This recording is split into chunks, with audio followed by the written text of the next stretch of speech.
ہماری عبادتوں میں ہماری ہر نیکی کے اندر اس کا ہونا بہت ضروری ہے. وَمَا أُمِرُوا إِلَّا لِيَعْبُدُوا اللَّهَ مُخْلِصِينَ لَهُ الدِّينَ. اللہ فرماتا ہے لوگوں کو حکم نہیں دیا گیا مگر یہ کہ وہ اللہ کی عبادت کریں تو خالص اسی کے لیے، خالص اس کے لیے کہ کسی اور کو شریک نہ کریں. حتیٰ کہ اگر آپ نماز پڑھ رہے ہیں اور آپ کو دل میں یہ احساس ہونے لگے کہ اتنے لوگ مجھے دیکھ رہے ہیں تو میں سیدھا ہو جاؤں نماز پڑھنے کے لیے، تو اگر لوگوں کے دکھاوے یا ریاکاری کی نیت آئی تو اس کو شرک خفی کہا گیا ہے. یہ چھوٹا شرک ہے، چھپا ہوا شرک ہے، عام گناہ کی بات نہیں، شرک کی بات کر رہا ہوں. کیونکہ خالص اللہ تعالیٰ کے لیے جو عبادت ہونی تھی اس میں تم نے دوسروں کو بھی شریک کر لیا ہے. دوسروں کی رضا، دوسروں کے خیال، دوسروں کی مرضی، یہ ایک ایسا مرض ہے جس نے ہمیں پکڑ رکھا ہے. آج لوگ کیا بولیں گے، لوگ کیا کہیں گے، اسی مرض میں پوری زندگی گزر جاتی ہے. ڈھنگ کے طریقے اپنا نہیں پاتا ہمارا نوجوان صرف اسی بات پر کہ لوگ کیا بولیں گے. ٹوپی پہننے میں شرم آتی ہے کہ لوگ کیا بولیں گے، داڑھی رکھنے میں شرم آتی ہے لوگ کیا بولیں گے. لوگ کچھ نہیں بولیں گے، جب تم مرو گے تو صرف انا للہ بولیں گے اور کچھ نہیں. انا للہ و انا الیہ راجعون، اس کے علاوہ کیا کہیں گے آپ کے مرنے کے وقت. میرے عزیزوں، لوگوں کے احوال اور ان کے کوائف الگ الگ ہیں. تم اگر لوگوں کے لیے جیتے رہو گے تو کبھی قرار اور سکون نہیں آ سکتا. اسی لیے صحابہ اکرام رضوان اللہ تعالیٰ علیہم اجمعین علی اعلان یہ کہتے تھے. حضرت خبیب ابن عدی جب پھانسی پر چڑھائے گئے، سولی دی جا رہی تھی اور انہیں مکہ والے پتھر مار رہے تھے، تب انہوں نے اعلاناً یہ کہا تھا کہ مجھے اس بات کی پرواہ نہیں کہ لوگ مجھے کیا کیا گالیاں دے رہے ہیں، مجھے اس بات کی پرواہ نہیں کہ تم میرے ہاتھ کاٹ رہے ہو، ناک کاٹ رہے ہو، کان کاٹ رہے ہو اور گلا کاٹنے والے ہو، مجھے اس بات کی پرواہ نہیں، لیکن مجھے اس بات پر فخر ہے کہ میں مر رہا ہوں تو اللہ کی رضا میں مر رہا ہوں. میں اگر دنیا سے جا رہا ہوں تو حالت اسلام میں جا رہا ہوں، اس بات کا مجھے فخر ہے. عزیزان گرامی اوقات، اسی بات کی آج ضرورت ہے کہ آپ کیا پہن رہے ہیں، کیا کھا رہے ہیں، کس طرح چل رہے ہیں، کس طرح بیٹھ رہے ہیں، یہ لوگوں کے لیے نہیں ہے. ہماری زندگی کے طور طریقے جو کچھ بھی ہونے چاہیے وہ اللہ اور اس کے رسول کے لیے. ایک حدیث میں آپ کو بتاتا ہوں جس کا آخری والا حصہ گفتگو کا اصل مقصد ہے.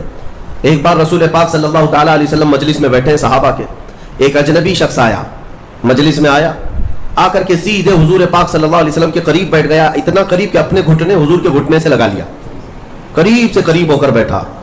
صحابہ اکرام اور بھی مجلس میں تھے، سب دیکھ رہے تھے، اور وہ اجنبی جو شخص آیا تھا اس کو کوئی بھی پہچانتا نہیں تھا.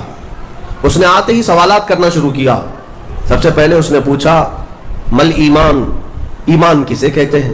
رسول پاک صلی اللہ تعالیٰ علیہ وسلم نے جواب دیا، اس بات کا اقرار کرو کہ اللہ تبارک و تعالیٰ کے سوا کوئی معبود نہیں، محمد صلی اللہ تعالیٰ علیہ وسلم اللہ کے رسول ہیں.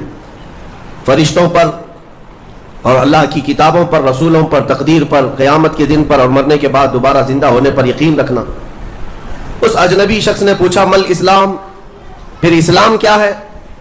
حضور پاک صلی اللہ علیہ وسلم نے اس کا بھی جواب دیا، اللہ کی وحدانیت اور محمد صلی اللہ علیہ وسلم کی رسالت کا اقرار کرنا، نماز پڑھنا، روزے رکھنا رمضان کے، زکوٰۃ دینا مالک نصاب کو، اور حج کرنا صاحب استطاعت کو، یہ اسلام ہے. 2 سوالات ہو گئے. تیسری مرتبہ اس نے سوال کیا مل احسان، احسان کیا چیز ہے؟ احسان نیکی کو کہتے ہیں. احسان یہی پورا تصوف ہے جس کو لے کر آج صوفیہ اکرام چلتے ہیں. اس نے پوچھا احسان کسے کہتے ہیں؟ اب جواب میں میرے آقا صلی اللہ علیہ وسلم نے 2 جملے ارشاد فرمائے، وہ ہماری پوری زندگی کو گھیرے ہوئے ہیں. کیا فرماتے ہیں؟ ان تعبد اللہ کانک تراہ وان لم تکن تراہ فانہ یراک. رسول پاک صلی اللہ علیہ وسلم فرماتے ہیں احسان کا مطلب یہ ہے کہ تم اللہ کی عبادت ایسے کرو جیسے تم اسے دیکھ رہے ہو. عبادت، نماز کی بات نہیں، عبادت میں سب چیزیں آ جاتی ہیں. روزہ بھی عبادت ہے، زکوٰۃ بھی عبادت ہے، حج بھی عبادت ہے، خیرات بھی عبادت ہے، نماز بھی اس کا ایک حصہ ہے. اور رسول پاک نے فرمایا یہ ساری عبادت ایسے کرو جیسے تم اللہ کو دیکھ رہے ہو، اور اگر تمہاری یہ کیفیت نہیں آ پاتی تو ایسی عبادت کرو کہ اللہ تمہیں دیکھ رہا. یہ خیال تو آ جائے کہ اللہ تمہیں دیکھ رہا. اب وہ شخص جو سوالات کر رہا تھا اس نے ساری چیزوں کو کہا صدقت صدقت، ہاں آپ بالکل سچ کہہ رہے ہیں، سچ کہہ رہے ہیں. حضرت عمر فاروق فرماتے ہیں کہ کون اجنبی ہے، خود سوال بھی کرتا ہے اور خود تصدیق بھی کرتا ہے. جواب ملنے کے بعد کہتا ہاں بالکل آپ نے صحیح کہا. اخیر میں اس نے کہا متی الساعۃ یا رسول اللہ صلی اللہ علیہ وسلم، قیامت کب آئے گی؟ اس کے جواب میں رسول کریم صلی اللہ تعالیٰ علیہ وسلم نے مخفی انداز میں ارشاد فرمایا جتنا پوچھنے والے کو معلوم ہے اتنا ہی پوچھے جانے والے کو بھی. ہاں یہ اور بات ہے کہ میں اس کی علامتیں تمہیں بتا دیتا ہوں. پھر فرمایا جب تم دیکھو گے کہ عورت اپنا سردار جننے لگ جائے, مطلب یہ ہے کہ ماں باپ پر لو بچے حکومت کرنے لگ جائیں, اور ننگے پیر چلنے والے نیچ ذات کے لوگ بڑی بڑی بلڈنگوں میں فخر کرنے لگ جائیں, بڑی بڑی عمارتوں پر فخر کرنے لگ جائیں, حکومتیں اور کرسیاں ان کے ہاتھوں میں آ جائیں. اور پھر جب تم دیکھو کہ گانے باجے کی کثرت ہو جائے, یہ دوسری احادیث کا مفہوم بھی اس میں میں آپ کے ساتھ رکھ رہا ہوں, زنا عام ہو جائے, تب تم انتظار کرو کہ قیامت بہت قریب آ چکی. میرے عزیزو, حضرت عمر فاروق رضی اللہ تعالیٰ عنہ فرماتے ہم سب سن رہے تھے اور وہ اجنبی آیا اور سوالات کیا اور چلا گیا. حضرت عمر کہتے ہیں میں فوراً مجلس سے اٹھ کر باہر گیا کہ اس کو پکڑ کر کے پوچھوں کہ اتنے اہم سوالات کہاں سے لایا تھا, لیکن رسول پاک صلی اللہ علیہ وسلم نے مجھے بلایا, ادھر آؤ عمر, وہ کوئی مسافر نہیں تھا, وہ جبرائیل امین تھے جو تمہارا دین سکھانے آئے. اتاکم جبرائیل یعلمکم دینکم, وہ تمہارا دین سکھانے تمہیں آئے تھے. بہرحال یہ حدیث جبرائیل اس کو کہتے ہیں. اس میں جو لفظ آیا ہے کہ تم اللہ کی عبادت ایسے کرو جیسے تم اسے دیکھ رہے ہو, یہ ہماری پوری زندگی کا حصہ ہونا چاہیے, پوری زندگی کا حصہ. اسی لیے میرے آقا صلی اللہ تعالیٰ علیہ وسلم سے سوال کیا گیا تھا, صحابہ نے پوچھا دنیا کی طاقتور چیزوں میں بڑی طاقت والی چیز کون سی ہے ترتیب وار؟ حضور اکرم صلی اللہ تعالیٰ علیہ وسلم نے ارشاد فرمایا لوہا ہے, لوہا بہت مضبوط چیز ہے. صحابی نے پوچھا کیا اس سے بھی زیادہ طاقتور کوئی چیز ہے؟ کہا ہاں اس سے بھی زیادہ اگر طاقت آگ میں ہے, کیونکہ آگ لوہے کو پگھلا دیتی ہے. پوچھنے والے نے کہا کیا آگ سے بھی زیادہ طاقت کسی میں ہے؟ حضور نے فرمایا ہاں پانی میں ہے, پانی آگ کو بھی بجھا دیتا ہے, پانی کی طاقت بہت زیادہ ہے, سونامی پانی ہی سے تو آتا ہے. اور اس کے بعد پھر پوچھنے والے نے کہا کیا پانی سے بھی زیادہ طاقت کسی کی ہے؟ آپ صلی اللہ علیہ وسلم نے فرمایا ہاں دنیا میں سب سے زیادہ طاقت ہوا کے اندر ہے. وہ پانی ہو کہ لوہا ہو کہ آگ ہو, سب کو ہوا اڑا لے جاتی ہے. اور ہوائیں جب جوش میں آئیں یا جلال میں آئیں تو بڑے بڑے پہاڑ بھی کھسک سکتے ہیں. ہواؤں کی طاقت کا اندازہ تم نہیں لگا سکتے, گھروں کی چھتیں اکھاڑ لیں گی اور لوگوں کو تہس نہس کر دیں گی ہوائیں اگر جلال میں آئیں. تو پھر پوچھنے والے نے پوچھا کیا اس سے بھی زیادہ طاقت کسی کے اندر ہے؟ حضور پاک صلی اللہ علیہ وسلم نے فرمایا ہاں ایک چیز میں ہے اور اس سے زیادہ پھر کسی کی چیز میں نہیں. پوچھا وہ کیا ہے؟ میرے آقا صلی اللہ علیہ وسلم فرماتے ہیں اس ہاتھ میں ہوا سے زیادہ طاقت ہے جو اللہ کی راہ میں عطا کیا تو دوسرے ہاتھ کو خبر نہ ہو. یہ اخلاص والا ہاتھ, اخلاص والا ہاتھ کہ اسے خود خبر نہ ہوئی ہو کہ اس نے اللہ کی راہ میں دیا ہے تو کتنا دیا, کیسے دیا. میرے عزیزو یہ اس کو اخلاص کہتے ہیں. یہ خالص اللہ کے لیے دیا, خالص اللہ کے لیے دیا, اس کی طاقت بہت زیادہ ہے. اب آپ کو میں وہ نکتہ بھی سمجھا دوں. اولیاء اکرام کی کرامتیں سنتے رہتے ہیں, میاں وہ کیا کھا کر کے اتنی طاقت بنائے تھے. غوث پاک رضی اللہ تعالیٰ عنہ بغداد میں بیٹھے ہوں اور دریا میں اگر سیلاب یا طوفان آ جائے اور کشتی بھنور میں پھنسنے لگے تو کئی واقعات ہیں کہ کشتی میں بیٹھے ہوئے مسافروں نے دیکھا کہ غوث پاک تشریف لائے, ان کی کشتی کو سل دیا, سنبھالا. جن کشتیوں میں پھٹن تھی یا پانی آ رہا تھا, یہ طاقت کیسے, یہ تصرف کیسے ان کے پاس حاصل ہوا؟ کوئی کھانا پانی ایسا ہے دنیا میں جس کو کھانے کے بعد اتنی بڑی طاقت مل جاتی ہے؟ میرے عزیزو یہ اولیاء کاملین کے پاس جو بھی طاقت تھی وہ اخلاص کی طاقت تھی. وہ جو عمل کرتے تھے وہ خالص اللہ کے لیے کرتے تھے, خالص اللہ کے لیے, اور وہ اپنے آپ کو تک فنا کر چکے ہوتے اللہ رب العزت کی بارگاہ میں. اسی لیے میرے عزیزوں ان طاقتوں کے سامنے دنیا کی کوئی طاقت ٹک نہیں پاتی. اخلاص کی طاقت آج تم کر کے تو دیکھو, اللہ رب العزت کی بارگاہ میں اگر مخلص ہو گئے تو شیطان جو چیلنج کر کے آیا تھا اللہ کی بارگاہ میں, لَأَقْعُدَنَّ لَهُمْ صِرَاطَكَ الْمُسْتَقِيمَ, مولا میں تیرے سیدھے راستے پر بیٹھ جاؤں گا, جو بھی تیرے سیدھے راستے سے گزرے گا میں اس کو بہکاؤں گا, کبھی دائیں جانب سے, کہیں بائیں جانب سے, کبھی آگے سے, کبھی پیچھے سے. قرآن کی آیت میں بتا رہا ہوں, 8ویں پارے میں اللہ نے فرمایا شیطان یہ چیلنج کیا اللہ سے قیامت تک تو مجھے مہلت دے دے, میں تیرے بندوں کو بہکاؤں گا. اور پھر اللہ تبارک و تعالیٰ سے وہ کہتا ہے کہ ان سب کو سیدھے راستے سے میں ہٹاؤں گا. لیکن شیطان نے اخیر میں ایک جملہ یہ بھی کہا, مولا یہ جتنے بھی سیدھے راستے پر چلیں گے ان کو بہکا تو دوں گا, الا عبادک منہم المخلصین, مگر تیرے وہ بندے جو اخلاص کے ساتھ تیری عبادت کرتے ہیں ان پر میرا داؤ نہیں چل سکے گا, میں انہیں نہیں بہکا سکوں گا. اب اندازہ کرو کہ شیطان جس کے پاس ساری طاقتیں آ جاتی ہیں باطل طریقے سے وقتی طور پر، وہ عاجز آ گیا، تو پھر دنیا کی یہ چھوٹی موٹی طاقتیں تمہارا کیا بگاڑ لیں گی؟ اگر اخلاص تمہارے اندر آ جائے، خلوص کی دولت آ جائے، دنیا میں جو کچھ بھی کر رہے ہو سب دکھاوے کے لیے نہیں ہے. کچھ عبادتیں ایسی ہیں جو تمہارے ساتھ راز رہے تمہارے اور تمہارے پروردگار کے بیچ. ہر بات کی تشہیر کرنا ضروری نہیں ہوتا کہ لوگوں کی مدد آپ نے کیا تو پیپر میں چھاپ دیا، اور آپ کوئی نیکی کر رہے ہیں تو ضروری نہیں ہوتا کہ ہر چیز کی تشہیر کی جائے.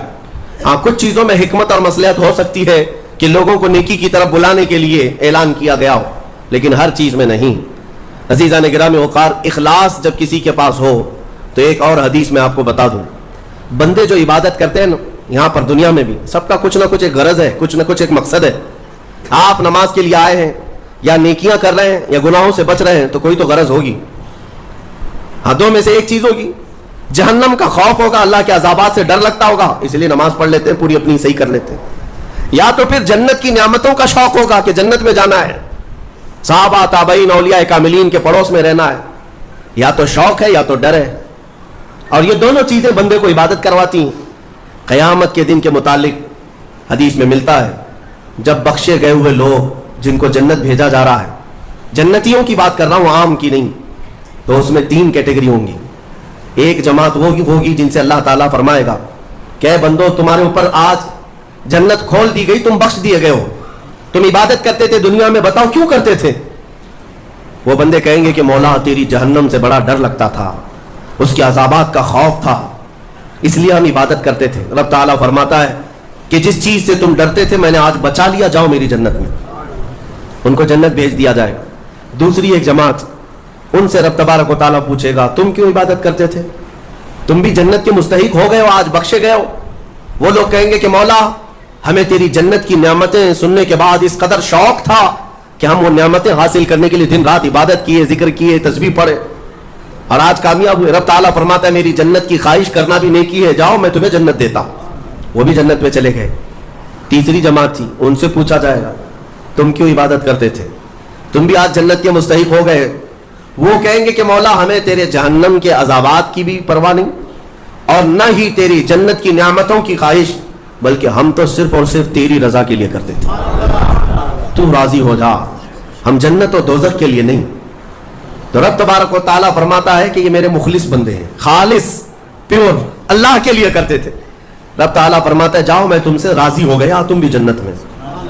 جنت میں جانے کا حکم دے دیا جائے، لیکن فرمایا گیا وہ جماعت رک جائے گی، وہ کہیں گے نہیں ہم جنت میں نہیں جائیں گے. ایسا بھی کوئی ہے، وہ کہیں گے کہ مولا اگر ہم جنت میں جائیں گے تو اندر جو جنتی ہیں وہ ہمیں تانا ماریں گے، تم بھی جنت کے لیے کرتے تھے اور بولے کچھ اور ہو، بدلہ تو تم نے بھی لے لیا عبادتوں کا، ہمیں اپنی عبادتوں کا بدلہ نہیں چاہیے. رب تبارک و تعالیٰ فرماتا ہے میری رضا یہی ہے کہ تم جنت میں چلے جاؤ، میں تم سے راضی ہو گیا. وہ پھر رکے رہیں گے کہ مولا ہم نے جنت کے لیے نہیں تیری رضا کے لیے کیا ہے. پھر حکم ہوگا فرشتوں کو کہ ان کے ہاتھوں اور پیروں میں بیڑیاں باندھو اور کھینچ کے جنت میں لے جاؤ. وہ ایک جماعت ایسی ہے. یہ کون لوگ ہیں جو مخلصین ہیں، خالصتاً اللہ کے لیے عبادت کرتے تھے. عزیزان گرامی وقار، جو اللہ رب العزت کے لیے کرنے والے لوگ ہیں، اللہ تعالیٰ ان کو ہمیشہ ذلت اور رسوائی سے محفوظ رکھتا ہے. اخلاص. بنی اسرائیل میں ایک خاتون تھی اور اس کا بڑا گھرانہ تھا. اس کا باپ جو تھا وہ بڑا کنجوس اور بخیل آدمی، بڑے پیسے والا. ایک دن ایسا ہوا کہ یہ جو لڑکی تھی، جوان لڑکی، اس نے باہر ایک فقیر کو دیکھا جو بڑا مجبور تھا، ضرورت مند تھا. اس کو اٹھا کر کے اچھی خاصی دولت اپنے باپ کی دے دی. اور باپ کو پتا چلا تو اتنا غصے میں آیا کہ میں ایک پھوٹی کوڑی نہیں دیتا اور تو اتنی بڑی دولت اٹھا کر دے دی. اور غصے میں اپنی بیٹی کا ہاتھ کاٹ دیا. اس کا ہاتھ کٹ گیا. غصے میں تھا باپ، بخیل تھا، ہاتھ کاٹ دیا. بہرحال کٹے ہوئے ہاتھ کے ساتھ وہ رہنے لگی. تھی اللہ رب العزت کی رضا چاہنے والی. کئی دن تک اسی طرح گزر گئے. اب باپ بڑے پیسے والا تھا اس زمانے میں، وہ ہاتھ چھپا کر کے رہی. پھر اس کا رشتہ آیا ایک بہت بڑے خاندان سے، اور بڑے خاندان کا جو شہزادہ تھا اس نے پسند کر لیا. شادی کی ڈیٹ قریب آئی. ان لوگوں نے ہاتھ نہیں دیکھا، بس چہرہ اور باقی ساری چیزیں دیکھی، اور انہوں نے بھی چھپا رکھا کہ ہاتھ نہیں ہے. کٹے ہوئے ہاتھ کے ساتھ کون شادی کرے گا؟ بہرحال شادی ہو گئی. شادی ہونے کے بعد وہ گھر رخصت ہو گئی. اپنے نئے دولہے کے ساتھ وہ اپنے گھر پر بیٹھی ہے دسترخوان پر. وہ بائیں ہاتھ سے کھایا کرتی تھی, ایک ہاتھ تو کٹا ہوا تھا, چھپا کر کے رکھتی تھی. دسترخوان پر جب بیٹھی, اس کا نیا دولہا ہے, اس کے گھر والے, کھانے کے وقت اب ہاتھ نکالنے کی باری آ گئی. وہ بائیں ہاتھ سے کھا رہی تھی تو اس کے شوہر نے کہا کہ کیا سیدھے ہاتھ سے نہیں کھا سکتی؟ سیدھے ہاتھ سے کیوں نہیں کھا سکتی؟ اب اس کے رشتے کے ٹوٹنے کا وقت آ گیا تھا. اگر پتہ چلے تو دھوکہ کیا ہے, کٹے ہوئے ہاتھ کے ساتھ ہمارے ساتھ نکاح ہوا ہے. اس کے آنکھوں میں آنسو آئے. وہ ہاتھ اپنے کپڑے کے اندر ہی چھپائی رہی. اچانک اسے غیب سے ایک آواز آئی, اے میری بندی ہاتھ نکال. اس نے اپنے دوپٹے کے اندر سے ہاتھ نکالا تو سیدھا ہاتھ پورا صحیح سلامت تھا. پھر وہ زمانہ موسیٰ علیہ السلام کا تھا. ان کی بارگاہ میں حاضری دے کر اس نے اپنا یہ واقعہ سنایا. سیدنا موسیٰ کلیم اللہ فرمانے لگے, مولا نے مجھے یہ وحی دے کر بھیجا اور ارشاد فرمایا کہ اے موسیٰ, ہم اس ہاتھ کو شرمندہ نہیں ہونے دینا چاہتے جو ہاتھ میری بارگاہ میں اخلاص سے اٹھاؤ.